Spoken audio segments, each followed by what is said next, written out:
Good morning, YouTube. We are going old school, vintage, retro with a comfort food classic that is out of this world. It is one of our family favorites. We're making chip beef on toast, also known as SOS in military parlance, which stands for stuff on a shingle, unless you get real creative. Something my dad made for us my entire life, and we love it. Inexpensive, rich, creamy, decadent, and goes together in no time. Winner, winner all around, right? Yeah, I think so. I've got mine, and I'm going to show you how you can get yours right now. Mine is good. So this is one of those dishes that is just completely 100% comfort food for me. Something my dad made. Clayton, you may pass through. Say hi. Hello. You got trapped on the wrong side of the camera.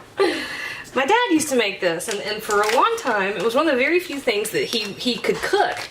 And of course, he's got several names. Most iconically, it's chip beef on toast. However, you'll also have it called SOS, same old stuff, or stuff on a shingle, because it's served on toast. We call it SOS. So this is SOS, or chip beef on toast. One of my favorites.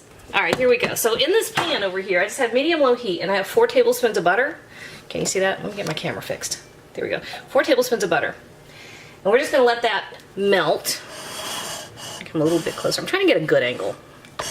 There's a good shot of my arm. Everybody needed to see that. Okay, so this is a 4.5 ounce package of dried and salted beef. And it comes like this. This is the package. I've only ever seen one brand. I'm sure there's got to be more than one, but around here, we've only seen the one. And the funny thing is, it comes in these little glass jars, and it's sealed, and you pop the top off and throw this in the dishwasher, and then all over the South, you see people drinking out of these.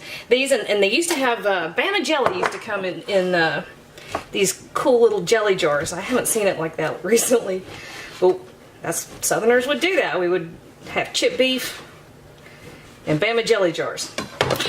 There you go.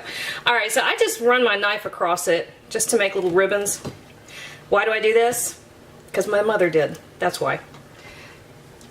That's my reason. You could cut it smaller. You could cut it into squares. You could, I don't know, you could not cut it at all, I guess, if you don't want to. But my mom did. Dad did too, so that's what we were doing. How can I not find a wooden spoon? Holy cow. All right. So in our 4 tablespoons of butter over here, we're just dropping our beef, which I've thought about this lately, kind of trying to think my way through technique and some of these old family recipes or methods or what have you, and why do we do certain things. And really, this doesn't accomplish much of anything at all, right? Just so throwing the beef in there, it gets nice and buttery, but it's going to get all covered with the cream gravy anyway, so I don't know what that does.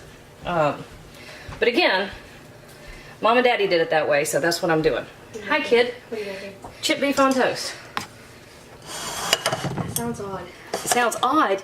You know what this is. SOS. You've had it. You've had it a bunch, actually.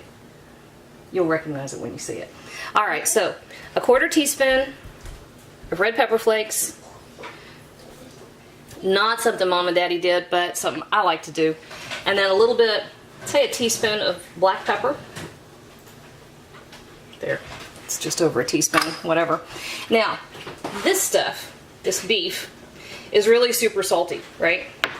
Give it a small piece of taste. Will about take your head off. Woo!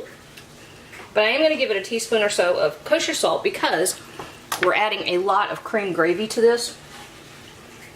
And while the beef itself is super salty, it's not quite enough to season the gravy. Now, a lot of the salt will end up in the gravy. So if you're really sensitive to salt, or if you're using kosher, or not kosher salt, if you're using table salt, use 1/2 teaspoon. But don't use table salt. Kosher's better. All right, so I'm going to turn this up just a little bit because we don't have a whole lot of action going on in this pan yet. Our butter has melted. Here we go. Now,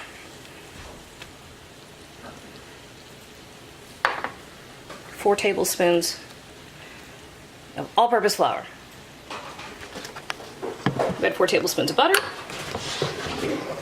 4 tablespoons of flour.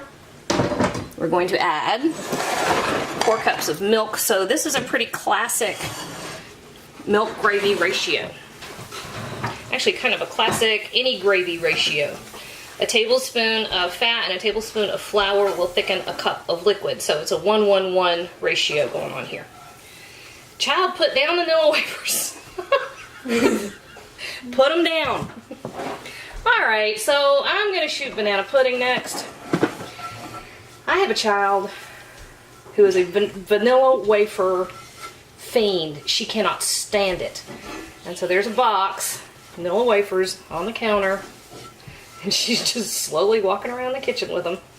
Alright, so here's our, let me show you this real quick. Here's what we look like now. Okay. So that's just our flour, our chipped beef, our butter. Yum.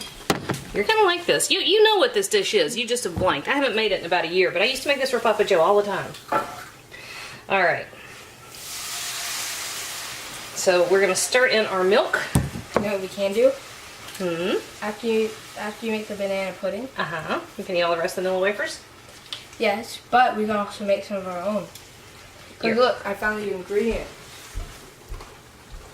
Is there a recipe on the back of the box? Yep, it's right here. That's not quite my recipe. Oh, you want to make your own homemade vanilla wafers? Yeah. All right, well, let me finish talking about chipped beef on toast first. So there's no magic in adding it slowly or in batches, except, oh, look, I just splashed it on my shirt. Except it allows you to kind of stir it in as you're going. It just helps avoid lumps. But you know what? If you add your flour at the beginning like I did and stir it well, give it a minute to start to cook, you're going to avoid lumps anyway, so it doesn't matter. Kid, would you come over here? Because I'm really trying to talk about chipped beef on toast. So Daddy said, and I believe him, and I haven't done any research on this particular dish, but I normally like to research a little bit about the history of some of these iconic comfort foods. Daddy used to have this in the army. And so when he got out of the army, he went home and he had his mother's cook, Evelyn. She had Evelyn teach him, or he had Evelyn teach him how to make it. So I guess I should say, this is Evelyn's chipped beef on toast. What's in it? Like, what's that liquidy stuff? That is a cream gravy, which is just butter, salt, pepper, little crushed red pepper flake. Pepper? Mm-hmm. Yep. All right, guys, here. Well, dang it. All right, here is where we're going to give it a taste, because all we're doing at this point, here we go. All we're doing at this point is we're going to let this come up to a simmer, because flour will not thicken to its full capacity until it does come up to a simmer. And if you don't let it come up to a simmer and then simmer it for about a minute, you'll have a real raw flour taste. Instead, we want a nice, rich, creamy gravy in the background. So all I'm doing here is, yes, it's still going to taste like raw flour, but all I'm doing here is tasting for seasonings. Nope, that's about right. That is just about perfect. All right, so we're going to let it come up to a simmer. We're going to let it get nice and thick. And I am going to throw some toast in the oven, because I broke my toaster. I'll be back in a minute. That is perfect. We've gotten nice and thick. Oh yeah. That's just right. And I did taste it a minute ago just to double check our seasonings. It is spot on, so I'm not going to do anything else to it. But over here, I have a lot of stuff on the counter. Over here, there we go. There's the shingle part, which is toast. I did a quick search because I couldn't stand it. I did a quick search while I was waiting on that to come to a simmer. And this has been an Army parlance since at least 1935. So the shingle is anything on a piece of toast. And the S could be stew, could be stuff. I can't lift the skillet. Could be the other thing that I'm sure y'all have heard of. But I still have my G rating on YouTube, so I'm gonna let you guess at that one. SOS is what we called it. So stuff on a shingle. And we just ladle this over the top. And now this is not a dish that gets any kind of garnish whatsoever. This goes exactly like it is. No parsley, no paprika, no nothing. Just perfection, right? Yes. And this, y'all,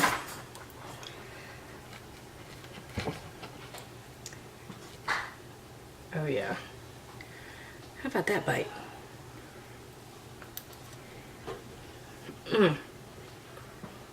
Just as good as Daddy used to make it.